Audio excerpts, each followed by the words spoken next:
फारूक आजम रज़ी अल्लाह ताला अन्हु अल्लाहु अकबर वो बैतुल मुकद्दस तशरीफ ले गए। क्या अंदाज है बैतुल मुकद्दस जाने का, वक्त का अमीरुल मोमिनीन बैतुल मुकद्दस जा रहा है, लेकिन बैतुल माल की ऊँटनियां लेकर नहीं जा रहा है, हुकूमत की ऊँटनियां लेकर नहीं जा रहा है, अपनी एक ही ऊँटनी अपने पास से और लेकर के जा रहा है। जरा तवज्जो करना मेरी कौम के जवानों, अच्छे कपड़े नहीं है तो शादी में कैसे जाऊंगा? क्यों? दीन तेरे पास नहीं इसलिए। साबुन नहीं है तो मुंह धोए बगैर दोस्तों में कैसे जाऊंगा? ओ साबुन से मुंह धोने वाले अपना दिल इश्क़े मुस्तफा से धो, फिर देख के दिल कैसे दिल चमकता है तो चेहरे कैसे चमकते हैं। सब जाहिर जाहिर जाहिर जाहिर। मैं ये नहीं कहता कि जाहिर की जीनत ना करो, ये भी अच्छी बात है, लेकिन सारी तवज्जो जाहिर पर। दिल को चमकाओ मोहब्बत रसूल और निस्बत रसूल से। फारूक आजम एक ऊँटनी पर बैठकर बैतुल मुकद्दस जा रहे, कोई फौज फाटा हटो बचो की कोई फौज नहीं। 3 बर्रे आजमों पे हुकूमत करने वाला इशारा करता तो हजारों लोग जाते, अकेले जा रहे हैं, अकेले जा रहे हैं। लेकिन मेरा इश्क कह रहा है, ईमान कह रहा है, अकेले नहीं जा रहे हैं, निस्बते मुस्तफा को साथ लेकर जा रहे हैं।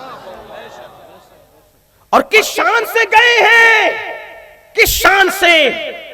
एक गुलाम खुद का साथ में है, बारी मुकर्रर है। वाकया आपने बार बार सुना है, वाकया नहीं बताना चाहता, आपने सुना, याद है आपको, इशारा शरीफ के थोड़ी देर गुलाम बैठता है, अमीरुल मोमिनीन नकेल पकड़ कर चलते हैं, और जब अमीरुल मोमिनीन बैठते तो गुलाम नकेल पकड़ के चलता है। लोगों को मुसलमानों की सियासत से डर इसलिए है कि वो जानते हैं जिस दिन मुसलमान इक्तिदार पर आएगा वो ऐसी सियासत करेगा कि आका नकेल पकड़ कर चल रहा होगा और गुलाम ऊँटनी पर सवार होगा।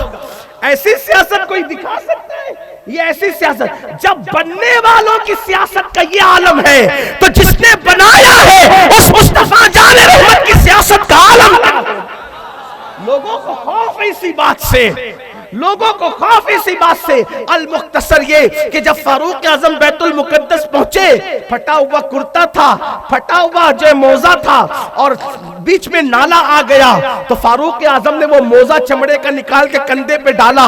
उधर अबू उबैदा इब्नुल जर्राह और खालिद बिन वलीद कानों में बातें कर रहे थे। अमीरुल मोमिनीन ने ये क्या किया? पहले तो गुलाम को बिठा कर ला रहे हैं, खुद पैदल चल रहे हैं, और रहा साहब जो छुपा हुआ मोजा था फटा हुआ वो भी कंधे पे डाल लिया पानी की वजह से। फटा हुआ मोजा सामने आ गया, फटे हुए कपड़े, कोई साथ में नहीं। फारूक आजम जब नाला पार करके वापस गए, बहुत सारे यहूदी नसरानी उनको देखने आए थे कि मुसलमानों का अमीर कौन है, कैसे कर्रो फर के साथ आता है, किस अंदाज के साथ आता है। लेकिन जब फारूक आजम करीब पहुंचे तब वो उबैदा इब्नुल जर्राह, खालिद बिन वलीद ने कहा, अमीरुल मोमिनीन गज़ब कर दिया आपने, अल्लाहु अकबर। ये लोग क्या सोचेंगे, ये लोग काफिर है, आपको देखने आए थे। फटे कपड़े, एक गुलाम साथ में, वो भी गुलाम को बिठा करके ला रहे हैं। मोजा उतारा, फटा हुआ मोजा जाहिर हो गया। फारूक आजम कंकरियां उठाते हैं और उठाकर उन्हें फेंक करके मारते हैं और फरमाते, क्या तुम समझते हो हमें इज्जत कपड़ों की वजह से मिली,